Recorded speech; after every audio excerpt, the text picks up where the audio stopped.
So sourcing and procurement is a function which is happen at the in any company where basically you want to do some purchasing, right? Whether you are manufacturing company or you are just buying and selling company, in a company you need to buy a lot of materials.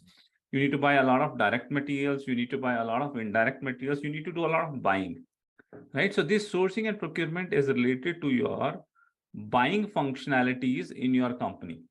Okay. In buying now, there can be two things can be there. There can be a sourcing and there can be a procurement. Now, what is sourcing and what is procurement? If you understand the difference between them, it will help you a lot, right? Now, in procurement, the cycle would be that you get a requirement. That requirement is in terms of purchase requisition.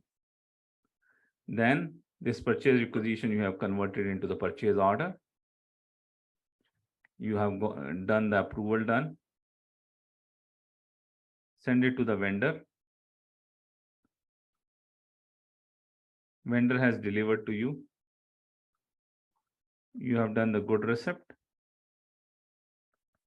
Then invoice posting. This is as simple as your procurement cycle. A requirement will come. Requirement can come from n number of places. Automated requirement from MRP, manual requirement punch, requirement from production, quality, different departments the requirement can come, right? And your buyer would be converting this requirement into a purchase orders. He would be getting the approvals and he would make sure that the GR happen, material comes. He will do all the follow-ups with the vendor. And he will also make sure that the vendor, he get an invoice from vendor, get the invoice punched, and the payment go into the vendor. That is your procurement cycle, right? That is your procurement cycle. Now, in this procurement cycle, this is used, we used to tell it, you know, that in a company, let's say you take an example of a company who is manufacturing juices, right? They're manufacturing juice. To manufacturing juice, they need to buy a lot of materials on daily basis. Sugar, they need to buy. Fruit concentrate, they need to buy. They need to buy a lot of flavors, they need to buy. A lot of colors, they need to buy. A lot of packaging materials, they need to buy. So that is the material which they would be continuously buying. Every day, every week, there would be some purchase order, there would be some shipments coming from the different vendors. So it's a continuous process, right? That continuous operational process is more covered into the procurement, where you focused on indirectly, you know, in this procurement process, you know who is your supplier, how much he will charge. You know that part. Who is your supplier, how much you will charge, you know that part. But if, let's say, if it is a new material came up, you're producing a new kind of juice, which require a special juice concentrate, which require a special chemicals and flavors, which you need to buy. In this case, you don't know. But there are 100 of type of vendors are there. From which exact vendor it will come, we don't know, right? How much they will charge, we don't know. So what we need to do? We need to do sourcing for it, right? Now, this sourcing can happen for the new material which can come up because of the new product information introduction. The sourcing can also be started. I have a vendor, but that vendor is not performing well. The quality is not coming well. We need to choose the alternate vendor. The vendor is charging us high. We need to go to the open market to find a better vendor on the better price. There also the sourcing can be triggered, right? Then you have a lot of indirect materials. They want to buy computers, laptops. Every time a new computer, a new laptop, new versions, technology is changing. So a lot of materials from the indirect side would be coming.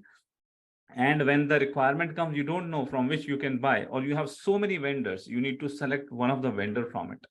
So that vendor selection process, identifying your source, identifying your vendor, negotiating with him that what price he would be giving it to you, that part is come under the sourcing. That part is come under the sourcing.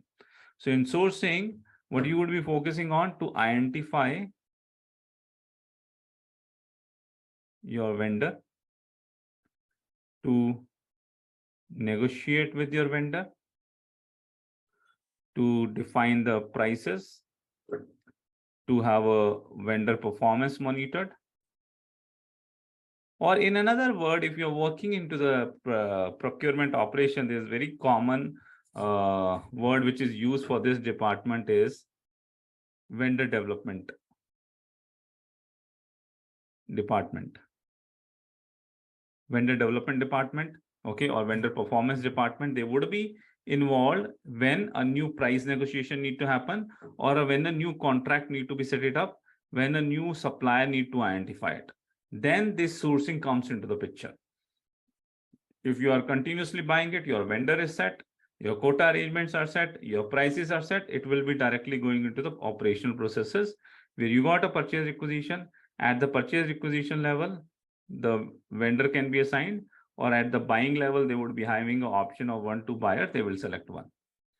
But if you don't have a buyer, or if you want to renegotiate it, then the sourcing comes into the picture to identify a vendor. So now with this explanation, it would be clear to you, what is sourcing and what is procurement.